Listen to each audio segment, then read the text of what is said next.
Welcome back to my channel. ಹೊಸದಾಗಿ channel ನೋಡ್ತಾ ಇದ್ದರೆ ಸಬ್ಸ್ಕ್ರೈಬ್ ಮಾಡಿಕೊಂಡು ಸಪೋರ್ಟ್ ಮಾಡಿ.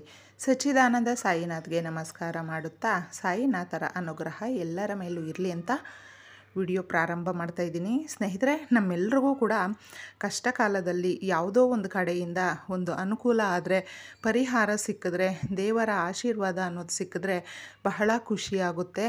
ಆಗ ನಾವು ಅಪ್ಪ ದೇವ್ರು ನಮ್ಮ ಪಾಲ್ಗೆ ಇದಾನಪ್ಪ, ಇನ್ನೂ ನಾವು ಏನೋ ಕಷ್ಟಪಡ್ತಾ ಇರೋದಕ್ಕೆ, ನಾವು ನಿಯತ್ತಾಗಿರೋದಕ್ಕೆ ನಮಗೆ ಯಾವುದೋ ಒಂದು ಕಡೆಯಿಂದ ದೇವರ ಅನುಗ್ರಹ ಸಿಗ್ತಾ ಇದೆ ಅಂತ ನಮ್ಮೆಲ್ರಿಗೂ ಕೂಡ ಖುಷಿಯಾಗಿಬಿಡುತ್ತೆ. ಹೌದು ಸ್ನೇಹಿತರೆ, ಇದು ನಿಜವಾಗ್ಲೂ ಈ ಪರಿಹಾರಗಳು ಅನ್ನೋದು ಅದೇ ರೀತಿಯೇ ಇರುವಂಥದ್ದು. ಯಾಕಂದರೆ ನಾವೆಲ್ಲರೂ ಮನುಷ್ಯರು, ದೇವರ ಮಕ್ಕಳಾಗಿರೋದ್ರಿಂದ ಒಂದು ಸಾರಿ ಗೊತ್ತೋ ಗೊತ್ತಿಲ್ಲದೋ ನಮ್ಮ ಕಡೆಯಿಂದ ಕೂಡ ತಪ್ಪುಗಳಾಗುತ್ತೆ. ಹಾಗೂ ಈ ಪರಿಹಾರಗಳನ್ನು ನಾವು ಮಾಡ್ಕೊಳ್ಳೋದಕ್ಕಾಗದೇ ಇರುವಂಥ ಸಂದರ್ಭಗಳಲ್ಲೂ ಕೂಡ ನಾವು ನಮ್ಮ ಕರ್ಮವನ್ನು ಕರೆಕ್ಟಾಗಿ ಅಂದರೆ ಫಾಲೋ ಮಾಡ್ತಾ ಇದ್ದರೆ ನಮ್ಮ ಕರ್ಮಫಲ ಅನ್ನೋದು ಒಂದು ಇರುತ್ತೆ ಸ್ನೇಹಿತರೆ. ಅದು ಒಳ್ಳೆಯದು ಕೆಟ್ಟದ್ದು ಅನ್ನೋದು ಕೂಡ ಇರುತ್ತೆ. ನಾವು ಯಾವುದೇ ಒಂದು ಪೂಜೆಗಳು, ಪರಿಹಾರಗಳು, ಮಂತ್ರ ಜಪಗಳು ಏನೂ ಮಾಡ್ಕೊಂಡಿಲ್ಲ ಅಂದರೂ ನಾವು ಮಾಡುವಂಥ ದಾನ ಧರ್ಮ, ನಾವು ಮಾಡುವಂಥ ಕೆಲಸ, ನಮ್ಮ ಮನಸ್ಸಲ್ಲಿರುವಂಥ ಒಂದು ನಿಷ್ಠೆ, ಇದು ಎಲ್ಲವೂ ಕೂಡ ನಮ್ಮನ್ನು ಒಂದು ಉತ್ತಮ ಸ್ಥಾನದಲ್ಲಿ ನಿಲ್ಲಿಸೋದಂತೂ ಗ್ಯಾರಂಟಿ ಸ್ನೇಹಿತರೆ. ಬುಧವಾರ ಅಂದರೆ ನಾವು ಗಣಪತಿಗೆ ವಿಶೇಷವಾದ ಪರಿಪೂರ್ಣವಾದ ಒಂದು ದಿನ ಅಂತ ಹೇಳ್ತೀವಿ. ಎಲ್ಲ ಪೂಜೆಗಳಲ್ಲೂ, ಎಲ್ಲ ದೇವತೆಗಳಲ್ಲೂ ಕೂಡ ಮೊದಲನೇ ಪೂಜೆಯನ್ನು ನಾವು ಸಲ್ಲಿಸುವಂಥದ್ದು ಗಣಪತಿಗೆ. ಅದು ಮಕ್ಕಳ ವಿಚಾರದಲ್ಲಂತೂ ಇನ್ನೂ ವಿಶೇಷತೆ ಸ್ನೇಹಿತರೆ. ಏಕೆಂದರೆ ಏನೇ ಒಂದು ಮಕ್ಕಳಿಗೆ ವಿದ್ಯಾಭ್ಯಾಸ, ಆರೋಗ್ಯ, ಅವರ ಅಭಿವೃದ್ಧಿ, ಅವರ ವಿಚಾರದಲ್ಲಿ ಎಲ್ಲ ರೀತಿಯೂ ಕೂಡ ಒಂದು ಬ್ರೈಟಾಗಿ ಇರಬೇಕು, ಪ್ರಕಾಶಮಾನವಾಗಿ ಅವರ ಬಾಳು ಇರಬೇಕು ಅಂತ ನಾವು ಆಸೆ ಪಡುವಂಥವರು. ಹಾಗೆ ದೊಡ್ಡವ್ರಿಗೂ ಕೂಡ ಪ್ರತಿ ಕೆಲಸದಲ್ಲೂ ಕೂಡ ಎಲ್ಲ ರೀತಿಯ ಒಂದು ನಿರ್ವಿಘ್ನವಾಗಿ ಕೆಲಸಗಳು ಸರಾಗವಾಗಿ ಸಾಗಬೇಕು ಅಂತ ಆಸೆ ಪಡುವಂಥವರು. ನಾವು ಏನೋ ಒಂದು ಕೆಲಸ ಒಂದು ಇಚ್ಛೆಯಿಂದ ಮಾಡ್ತಾ ಇರ್ತೀವಿ, ಅದು ಯಾಕೋ ಕಗ್ಗಂಟಿನಿಂದ ಕೂಡಿಬಿಟ್ಟಿದೆ. ಪ್ರತಿನಿತ್ಯ ಓಡಾಟ ಈ ಒಂದು ಕೆಲಸಗಳಿಗೆ ದುಡ್ಡು ಖರ್ಚು ಮಾಡಿಕೊಂಡು ನಾವೆಲ್ಲ ರೀತಿಯಲ್ಲೂ ಕೂಡ ಇದರಿಂದ ತುಂಬಾ ಬಳಲೋಗ್ಬಿಟ್ಟಿದ್ದೀವಿ ಅಂತ ನಾವು ಎಷ್ಟೋ ಕೆಲಸಗಳ ಒತ್ತಡಗಳಿಂದ ಅಂದ್ಕೊಳ್ತಾ ಇರ್ತೀವಿ. ಅದನ್ನೆಲ್ಲ ನಿವಾರಣೆ ಮಾಡ್ಕೊಳ್ಳೋದಕ್ಕೆ ನಮ್ಮ ಮನೆಯಲ್ಲಿ ಈಗ ನಾವೊಂದು ನೆಮ್ಮದಿಯ ಜೀವನ ನಡೆಸಬೇಕು ಅಂದರೂ ಕೂಡ ಅದು ತುಂಬ ವಿರಳ ಆಗಿಬಿಟ್ಟಿದೆ ಸ್ನೇಹಿತರೆ. ಏನೋ ಇಲ್ಲದೆ ಇರುವಂಥ ವಿಚಾರಗಳಿಗೂ, ಏನೋ ಪ್ರೆಷರ್ಗಳಿಗೆಲ್ಲ ಕೂಡ ನಾವು ಈ ಮನಸ್ಸನ್ನು ಕೆಡಿಸ್ಕೊಂಡು ನೆಮ್ಮದಿ ಅನ್ನೋದು ಇರೋದಿಲ್ಲ. ಯಾವಾಗಲೂ ಮನೆಯಲ್ಲಿ ಜಗಳ, ಕಿರಿಕಿರಿ, ಸಮಯ ಕೊಡೋದಿಲ್ಲ, ನಾವು ಕೇಳಿದ್ದು ತಗೊಡೋದಿಲ್ಲ, ನಿಮಗೆ ಸಂಬಳ ಸಾಕಾಗ್ತಾ ಇಲ್ಲ, ಸಾಲಗಳು ಮಾಡ್ಕೊಂಡಿದ್ದೀರಾ, ಏನೂ ಇಟ್ಟಿಲ್ಲ, ನಮಗೆ ಒಂದು 4-6 ಜನರ ಒಂದು ಈಕ್ವಲ್ಲಾಗಿ ನಾವು ಇಲ್ಲ, ಈ ರೀತಿ ನಾವು ಅಂದ್ಕೊಳ್ತಾ ಇರ್ತೀವಿ ನೋಡಿ.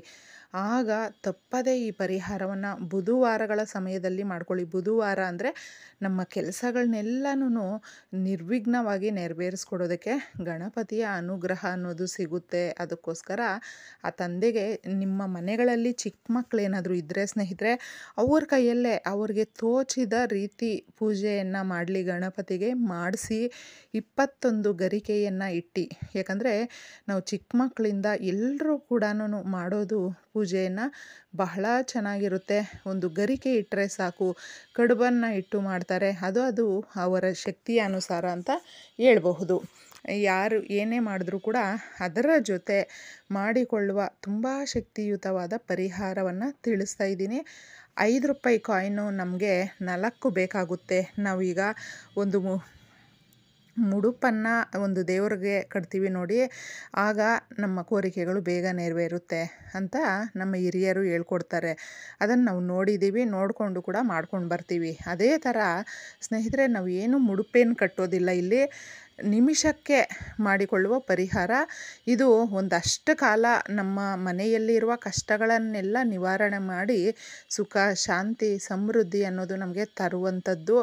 ತುಂಬ ಸಂತೋಷವಾಗಿ ನಾವು ಮನೆಯಲ್ಲಿ ನೆಲೆಸೋದಕ್ಕೆ ಈ ಪರಿಹಾರಗಳು ತುಂಬಾ ಒಳ್ಳೆಯದು ಅಂತ ಹೇಳ್ತೀನಿ. 4 ನೀವು 5 ರೂಪಾಯಿ ಕಾಯಿನನ್ನು ತಗೊಳ್ಳಿ, ಒಂದು ಅರಿಶಿಣದ ಪೇಸ್ಟ್ ಮಾಡ್ಕೊಳ್ಳಿ ಅಥವಾ ಗಂಧ, ಇವೆರಡರಲ್ಲಿ ಯಾವ್ದು ನಿಮಗೆ ಸಿಗುತ್ತೋ ಅದನ್ನು ಮಾಡ್ಕೊಳ್ಳಿ. ಬೆಸ್ಟು ಅಂದರೆ ಗಂಧ ಇದ್ದರೆ ತಗೊಳ್ಳಿ, ಗಂಧ ಇಲ್ಲಕ್ಕ ಅಂತ ಹೇಳಿದ್ರೆ ನೀವು ಅರಿಶಿಣವನ್ನೇ ತಗೊಳ್ಬಹುದು. ಒಂದು ಶುದ್ಧವಾದ ನೀರಲ್ಲಿ ಸ್ವಲ್ಪ ಪೇಸ್ಟ್ ಮಾಡಿಬಿಟ್ಟು ಆ ಅರಿಶಿಣದಲ್ಲಿ ನೀವು ಈ ಕಾಯಿನ್ಸನ್ನು ಹಾಕಬೇಕು. ಗಮನದಲ್ಲಿಟ್ಕೊಳ್ಳಿ. ಇದನ್ನು ಹಾಕುವಾಗ ನಿಮ್ಗೆ ಏನು ಸಮಸ್ಯೆ ಇರುತ್ತೆ ನೋಡಿ, ಹಣಕಾಸಿನ ಸಮಸ್ಯೆಗಳು ಅದು ಬೇಗ ನಿವಾರಣೆ ಆಗಬೇಕು. ಸಾಲಗಳು ತೀರಬೇಕು. ಸಾಲಗಳು ನಾವು ಇನ್ನೊಬ್ಬರ ಹತ್ರ ತಗೊಳ್ತಾ ಇದ್ದೀವಿ, ನಾವು ಸಾಲ ಕೊಡುವ ಮಟ್ಟಕ್ಕೆ ಬೆಳಿಬೇಕು. ನಮ್ಮ ಮನೆಯಲ್ಲಿ ಅಭಿವೃದ್ಧಿ ಅನ್ನೋದು ಆಗಬೇಕು. ಈ ರೀತಿ ಕೇಳಿಕೊಂಡು ಒಂದು ದಿನ ಪೂರ್ತಿ ದೇವ್ರ ಮನೆಯಲ್ಲೇ ಇಡಬೇಕು ಸ್ನೇಹಿತರೆ. ಅಥವಾ ನೀವು ದೇವ್ರ ಮನೆಯಲ್ಲಿ ಮಾಡ್ಕೊಂಡಿಲ್ಲ ಅಂದ್ರೂ ನೀವು ಎಲ್ಲಾದರೂ ಮಾಡ್ಕೊಳ್ಳಿ, ಅಂದರೆ ನಿಮ್ಮ ಮನೆಯಲ್ಲಿ ತೊಂದರೆನೇ ಇಲ್ಲ.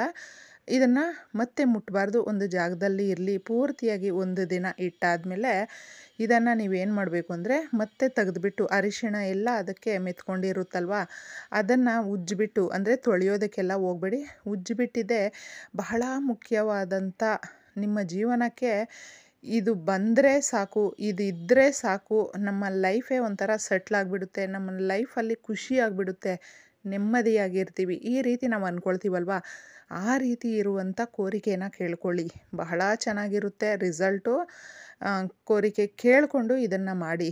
ಮತ್ತು ಇದನ್ನು ಒಂದು ದಿನ ಇಡ್ತೀರಲ್ವ, ಮಾರನೇ ದಿನ ತೆಗೆದುಬಿಟ್ಟಿದ್ದೆ ಅದನ್ನು ನೀವು ತಗೊಂಡೋಗ್ಬಿಟ್ಟಿದ್ದೆ ಹತ್ತಿರದಲ್ಲೇ ನಿಮಗೆ ಗಣಪತಿ ದೇವಸ್ಥಾನಗಳು ಎಲ್ಲಾದರೂ ಇದ್ದರೂ, ಅಥವಾ ಲಕ್ಷ್ಮೀ ದೇವಿಯ ದೇವಸ್ಥಾನ ಇದ್ದರೆ ತಪ್ಪದೆ ಉಂಡಿಯಲ್ಲಾಕಿ.